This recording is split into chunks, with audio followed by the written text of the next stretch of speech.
Hi all, the next stage is really actually about empathy. This will be one of the longest stages because it's going to take you as a person that's delivering customer experience the ability to paradigm shift. And by that I mean shift into the mind map or the mind and the thoughts and the feelings and the needs of someone else, not yourself. So let's just talk about empathy for a minute. In doing that, I want to talk about a little bit about what we call the customer value proposition. So in regards to customer service and hospitality themselves, think of them for a second as a product. So it's something that people purchase. With any product, a product to give value gives it in three particular ways. One is the economic value, one is the functional value, and most importantly, is the emotional value. So let me think of it this way. Think of it like a car. You have an opportunity to buy a Porsche or you have an opportunity to buy a Hyundai.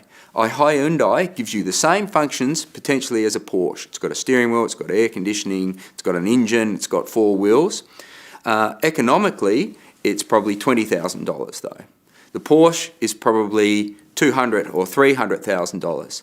The main difference between those products is actually not the functional value, although there's probably a bit in engineering, it's the emotional value. By paying that money for a Porsche, as a consumer, you really want what Porsche stands for. You really want the fact that it's got racing heritage. You really want the fact that it's got a bit of social equity. It shows who you are and that you've done well and all those sort of things. Good or bad, that's what it does, and you will pay a premium for that.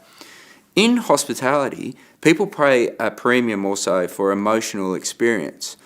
And to truly empathise with people, think of yourself on holiday and think of yourself as in your job. They're quite different people. On a holiday, you've saved and saved and saved, and you've gone somewhere and you've purchased hospitality as a product, and you've got a whole lot of expectations about that product. It might be because it's your wedding anniversary and you go and want to have a really romantic time, and you need that product or that hotel and those staff to understand that you're there for a really romantic time. Or it might be that you're there for a tourist and you've saved a lot of money to go there as a tourist, and you really want to know where those little hidden secrets are. You really want people to listen to you and say, when you say, oh, I want a really good restaurant and I'm a real foodie and I want to know what's the best. You want the staff, and you entrust the staff to tell you, oh, well, it's this restaurant over here. It's Franklin in Hobart, or it's Peacock and Jones, or it's one of those restaurants. That's very different than what you're experiencing as a staff member, isn't it? Where you're actually coming to work and you're doing a job. So to think of work as a job, and I've got the task of doing this, so if you're a food and beverage attendant, if you just think, oh, I'm going there to take orders and deliver meals, you're not actually satisfying the other you, are you? The person that's probably going to that restaurant on holiday and wants a really great food experience. So what do we need to do? We need to actually have a paradigm shift. And again, it's about trying to look up in the right-hand side of the room, look back at yourself as if you're a customer and go, what do I actually want as a customer? The key with empathy is trying to get an idea of what that person wants for every single person that is in front of you, and then shift yourselves to think about their thoughts and their feelings and needs. So let's talk about that for a second. Let's talk about other people's thoughts, feelings and needs. In a guest's stay across a hotel, they have heaps of what we call moments of truth. And that's a moment where they're judging value. So that's judging value on the basis of economic value, functional value, and judging it on that all-important emotional value. An example of a moment of truth, and there are hundreds, would be checking into this hotel room. And as I walk up to the room and I open up the door, that right there, that second or that couple of seconds is a moment of truth. I have an expectation as I walk up to that door about what I'm going to walk into. That's built up in my head about my experiences of this product that I've seen on the net and I've heard about, and my experiences as a traveller checking into opening up other doors of other hotels. And when I walk into that moment of truth, opening up the door, I have thoughts and I have feelings and I have needs. So my thoughts are, Gee, I hope it's clean. Gee, when I open the door, I hope it has a bit of wow factor. Gee, I hope that it's worth the value that I paid for this room. Gee, I hope that this is going to be somewhere that my partner will really love. Gee, I hope that it's going to be a place where I can relax like it's my home and I don't feel it's a transitional area. All of those thoughts are going through my head.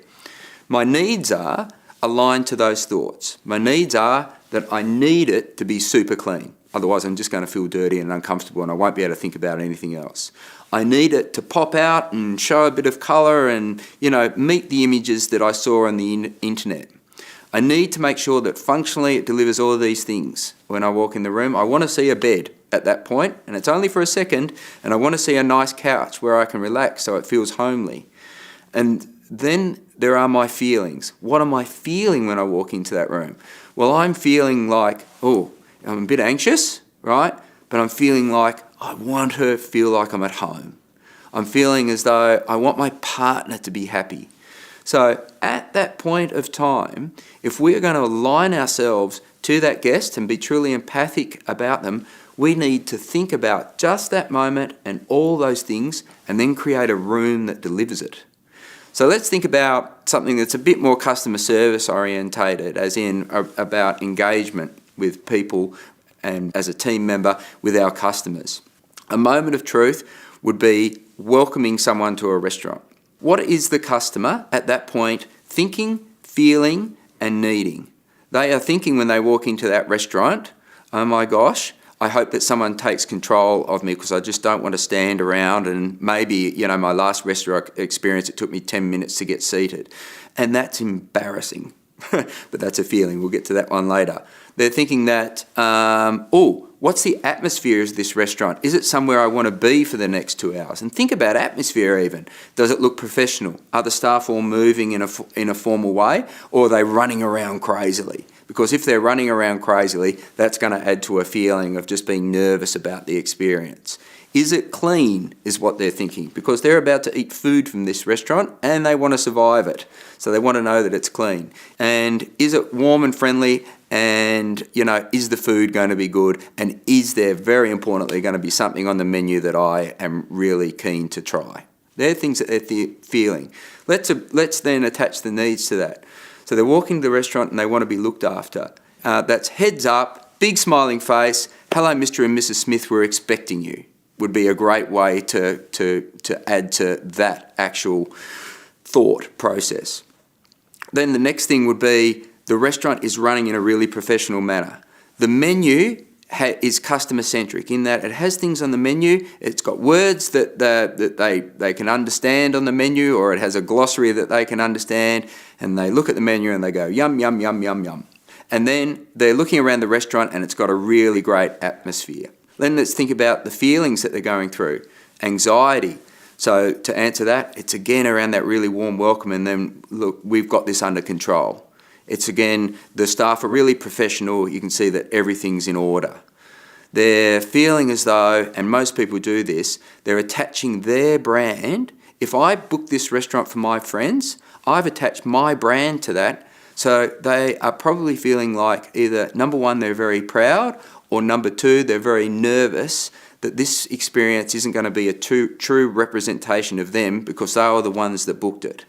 So we've got to make sure that when people enter the restaurants as a staff member, that it is their brand as much as it's our brand because they were the ones that chose that in front of their friends. So again, it just puts the importance on meeting them, greeting them, and taking really great control. They're probably also feeling that, I hope I got a good seat. So it's always important to say, look, we've decided to get this seat for you, or we've chosen this seat over there. But the basic rules still apply. It's better not to guess, and it's better to listen and empathise by looking at body language. And when you sit people down and talk to people, ask them about, how we can help with their assistance, but tell them that you're here to look after them. People don't want to sit down in a restaurant, for example, and have 5 different people serve them because they don't actually know who to go to. It's also really important that we understand that a big part of the experience in a restaurant is not just the food, which it is a very big part. It's not just the atmosphere, which it is a very big part. It's all about the conduit. It's all about that beautiful person that meets them, and that's actually the staff member, that's actually you.